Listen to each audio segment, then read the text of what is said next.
And for more on China's two sessions, we go live now to Chicago, where we are joined by Professor Dali Yang of the University of Chicago. He works in the Department of Political Science there. And of course, as you well know, everybody is always on pins and needles wondering about China's growth target, what it's going to be. Any sense what we're going to hear? Well, I think the expectations are really modest in a way. We're not looking for 7%, and I think it's going to be between 6 and 6.5, depending on how the leaders wants to emphasize this. But I think actually the Chinese have become very realistic in terms of setting targets, and even then, economic targets, in fact, are not set in stone, unlike in the past. Most importantly, the National Development Reform Commission recently issued a new set of criteria for evaluating local officials. And economic objectives are only a part of it. And in fact, ecological, environmental concerns actually now really trump the list. Talk to me about decisions that may be painful, like restructuring sectors like steel and coal.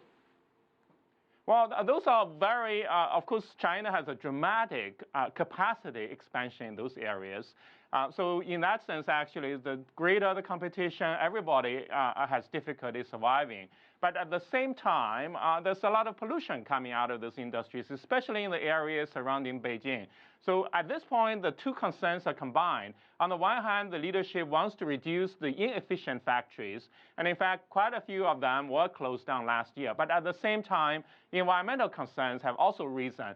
These twin concerns by the top leadership are going to combine this year, and the Chinese leadership has set goals already for different sectors in terms of trying to reduce the capacity, and especially reduce current capacity, because last year quite a few of the plants that were closed were already idling because they were not making money. Now the hot pot really comes, and that means actually sort of some jobs will be lost. We are talking about somewhere around 500,000 jobs. So that means actually the government has to come in, step in to help provide stabilization, retraining, and so on.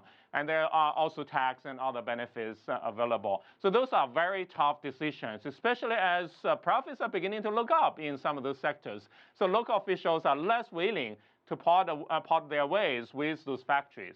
Yeah, that's a story obviously we're going to keep our eye on. Another piece of this, analysts suggesting an increase in defense spending. What are we looking at there? What do you expect to come out of that? What's likely? Well, I think in this case it's more of a steady kind of increase, in line more or less with the economic growth, no longer at the double-digit levels. But at the same time, we need to keep in mind that the Chinese leadership is implementing a massive restructuring of the entire system of command and control. Quite a few of the soldiers are being demobilized at the same time. So there are concerns about benefits for retirees, veterans in particular. So I think actually that's an area where the leadership will be paying some attention, although to what extent that's going to be reflected in the budget is hard to know, because the defense budget is not very transparent. We get the overall number, but a lot of money, the details are not right there. So overall, though, in fact, sort of China will continue to invest in the modernization of the defense sector. There is also an emphasis on bringing private businesses to contract for defense projects, just like in the US and so on. So China is in many ways actually emulating the United States in terms of some of the regional commands, in terms of combining private and public sectors in the defense industry as well.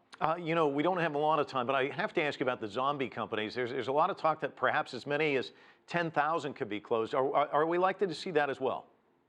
Well, there is quite a bit of effort at this point for companies that are overly, excessively indebted. In fact, there is an effort now to convert some of that debt into equity. In fact, quite a bit of it has happened.